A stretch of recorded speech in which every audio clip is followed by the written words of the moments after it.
What's up YouTube, Dale here from Zephyr, and today I am bringing an update to one of my favourite decks around, and that is of course Thunder Chaos.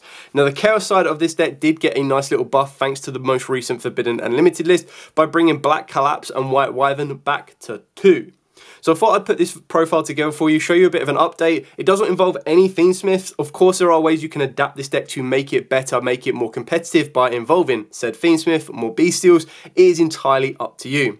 What I like to show about this deck is what it can do with a very nice Chaos engine, which starts to utilize a bit more of the Chaos cards, going down different synchro routes, but also opening up just some more aggressive options to kind of flood the board with main deck boss monsters as well.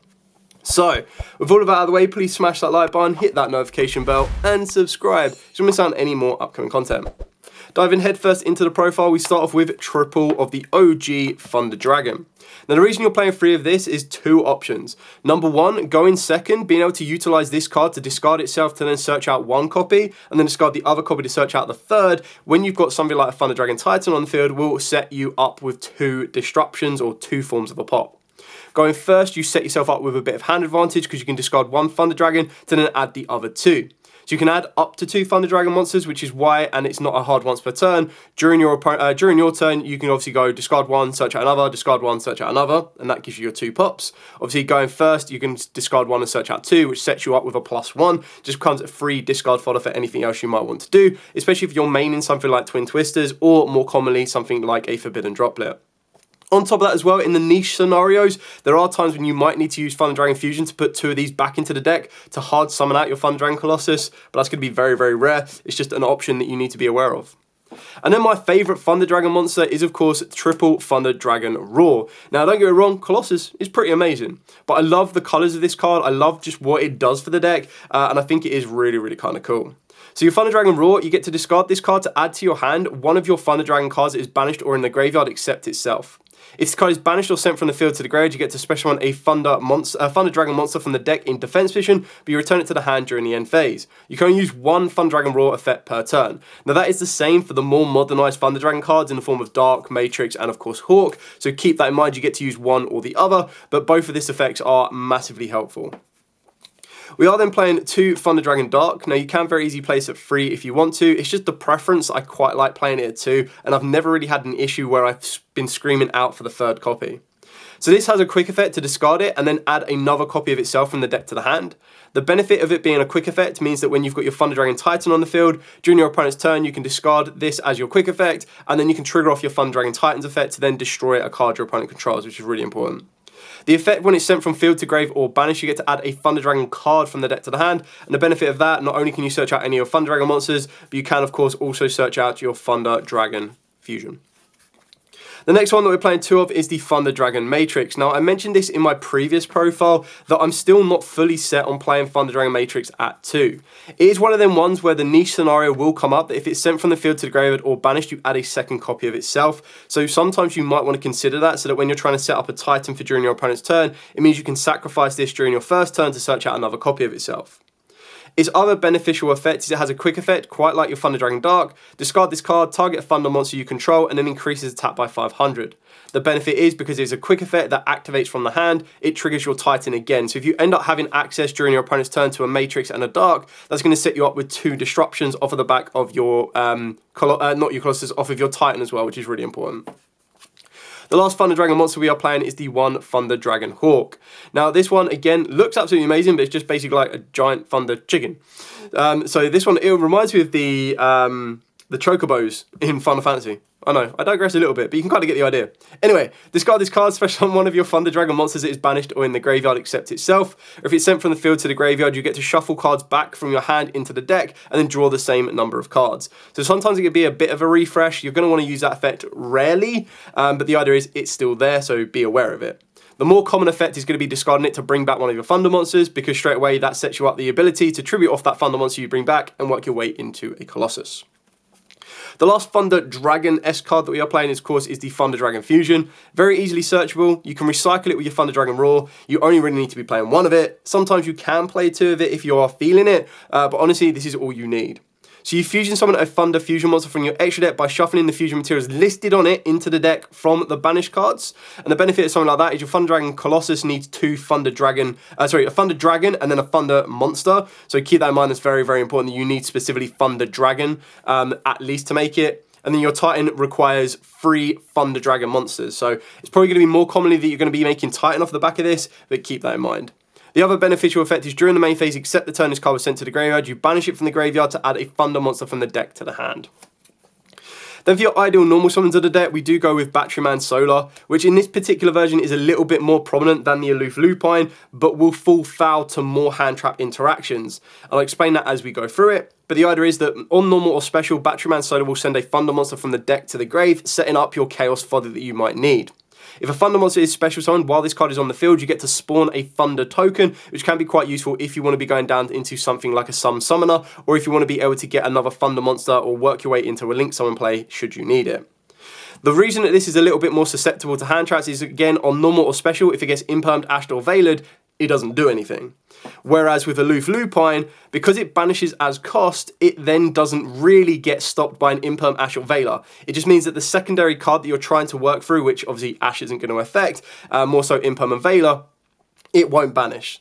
So when this card is specifically normal summon, so again a little bit weaker than the Batteryman Solar, you get to banish 1 monster from your hand, and then you banish 1 monster from the deck with the same type as that monster. So the benefit is you normal summon Aloof Lupine, effect, banish a Thunder Dragon Raw as cost.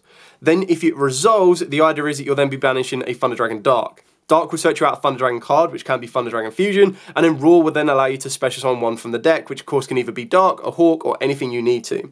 Now obviously in the ideal scenario, it means your opponent needs 2 hand traps to kind of stop your Aloof Lupine resolving or getting you some sort of advantage, whereas with Batteryman Solar they only really need 1. I still think these are both incredibly good normal summons. I don't feel that you want to be playing 3 and 3, because if you see both of these in the hand, it does suck, unless you're playing something like a Skuldred Saruja, which at the point you get to Skuldred to special summon down the Batteryman Solar, it does get very, very specific. But both of these technically are 2-card starters, because with Aloof Lupine you want Raw or Dark. With Batteryman Solar you ideally want a Chaos monster in order to kind of net you as much advantage as possible. Moving on to the Chaos cards, we are now playing the newly returned 2 Black Collapse Dragons and 2 of the White Wyverns. Obviously the idea is that once you activate the first one and it's sent from the field to the grave by either being linked or of course synchroed, you then search out the White Wyvern or vice versa, and that just gives you another extender. Through the link route, that's going to set you up with a Hieratic Seals. Through the Synchro route, this can then open up the doors to Synchro level 8s, Synchro level 10s, or even Chaos Angels should you need to, as they can be treated as tuners for the Chaos Angel summon. Obviously, the level 6 will come into play with some of your Thunder Dragons, as well as with something like your Bystials.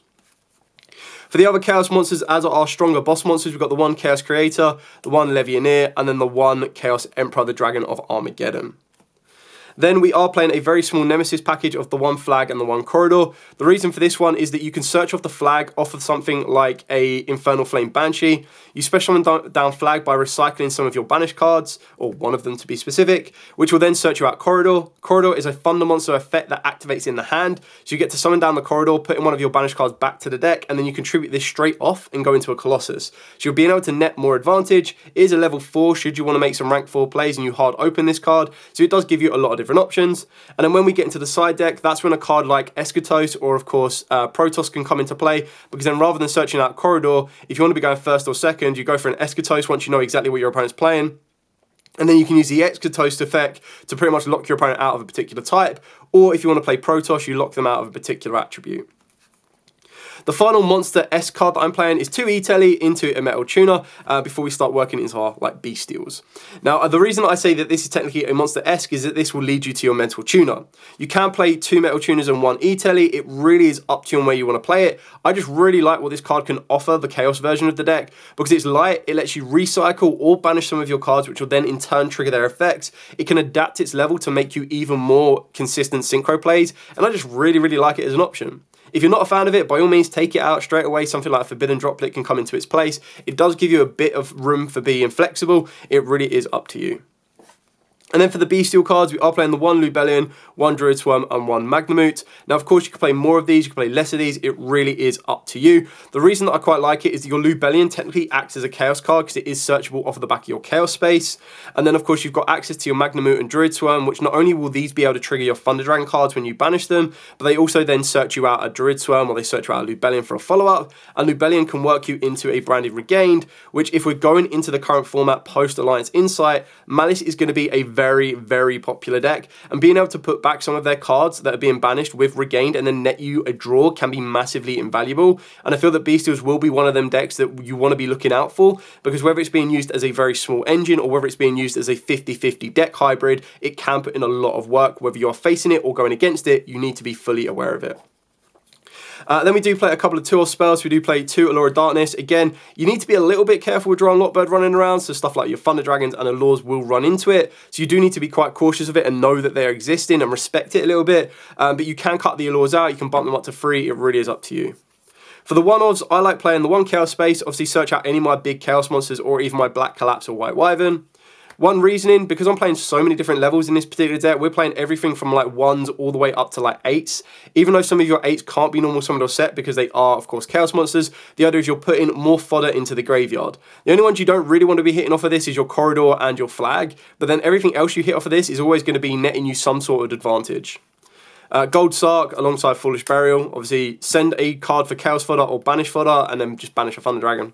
And the last 2 I like to play is the 1 Instant Fusion and the 1 Ready Fusion. These are entirely up to you, you can cut them completely, but the idea is both of these, your only target is going to be your Kaminari attack, and the reason for that is if I can't access my Thunder Dragon Fusion because maybe I have been drolled, I can still turn my Kaminari attack and then a Thunder Dragon monster or a Thunder effect monster in the hand into a Titan, which will then set me up with Disruption for during my opponent's turn.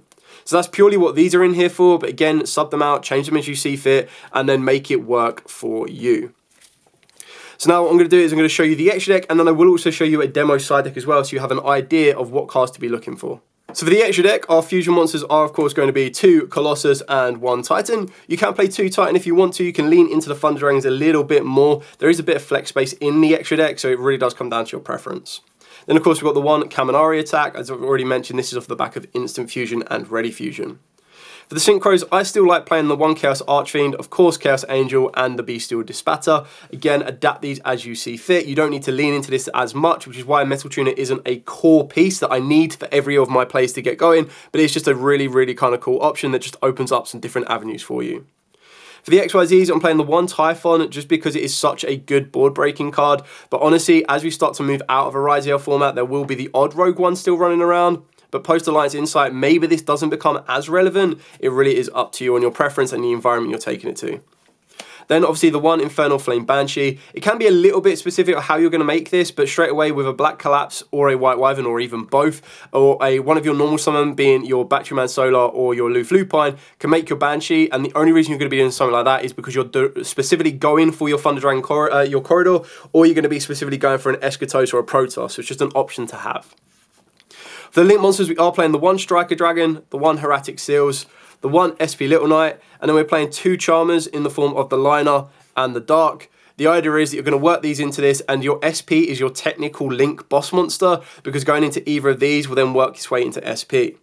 Of course, you can start looking into Skuldress Saruja, and the last card that you should definitely be playing or considering is going to be a Reaperdonkus. I couldn't find my copy, really annoyingly, but the idea is the Reaperdonkus, when you summon a monster to a zone it points to, or it allows you to turn a monster that it points to a different type or a different attribute, that's when your Eschatos or your Protoss can then become even more effective, because then you go Reaperdonkus, turn your Eschatos into a Cyberse, and then you go, cool, Eschatos' effect, destroy everything that is Cyberse, which then locks out the Malice matchup. You can turn it into, if you go Protoss, you turn it into a different attribute. You go Dark, you lock out Darks. So it gives you a bit of variety. I just felt that Eschatos is a little bit easier to make in this deck, because rather than relying on different attributes, because you're going to be going mainly around Darks and Lights, you go with different types, because then you're going Thunder Dragons, or your Thunders, Dragons, you've got Beasts, you've then got Spellcasters coming from the extra deck, Warriors coming from the extra deck, Dragons, you name it, you've got loads of different options. So that's it for the extra deck, and now I'm going to show you a demo side deck, but keep in mind you adapt the side deck to the environment you are taking it to. So you'd go with Eschatos or Protoss, whichever one you kind of see fits you best.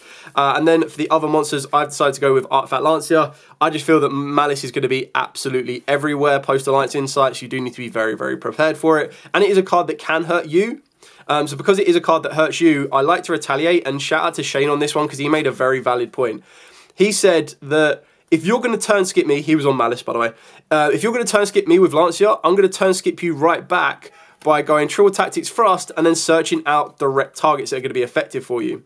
So the targets you can search will be a Sanctum, so that you Lancia them back, a Destructive Daruma Cannon, so that you can just get rid of all their Link monsters, a Dimension Barrier, so you can just lock them out of their particular summon of choice, Different Dimension Ground, if they rely on the graveyard, you take it away from them. Or if you're going second, you've got Triple Tactic Talents, and you've got Harpy's Feather Duster, alongside Double Evenly Matched. Now, obviously, these are all your Thrust targets. You're definitely getting the value out of Thrust, which means you can put Thrust up to 3 if you wanted to. The reason I didn't do that is I still wanted to have space for Forbidden Droplet, which I feel you could put into the main deck, and I feel that it would be quite effective for you just because it gives you a bit more balance for going second, which is one thing that I do feel is missing in the main deck, and that's probably where I might consider taking out Ready Fusion and Instant Fusion so that I can facilitate Forbidden Droplet in the main deck, as I feel that might be a little bit more effective for me rather than trying to push through into Titan as a bit of a turbo-esque option. So that's it for the entire main deck and the side deck. If you do have any questions at all, by all means, please put in the comments down below. I'll be more than happy to answer them for you. Obviously, Thunder Dragon isn't going to dominate the meta, so keep that in mind. What I like about Thunder Dragons is that it's just a favourite style deck of mine. I love the fact that they are dragons. I love the fact that they are thunder. They are giving complete kaiju, like Godzilla vibes when they've got like Gandor. I believe it's like Gandor, isn't it? The triple-headed Thunder Dragon. I just think it works absolutely amazing, and it's just one of the ones. Sometimes you just find a deck and you're like, whoa, this artwork is amazing, this theme is amazing, and you just kind of stick with it and enjoy it, and that's kind of what I have with Thunder Dragons. Anyway, any questions, comments below, more than happy to answer them. For now, as absolutely always, stay safe, and of course, happy dueling.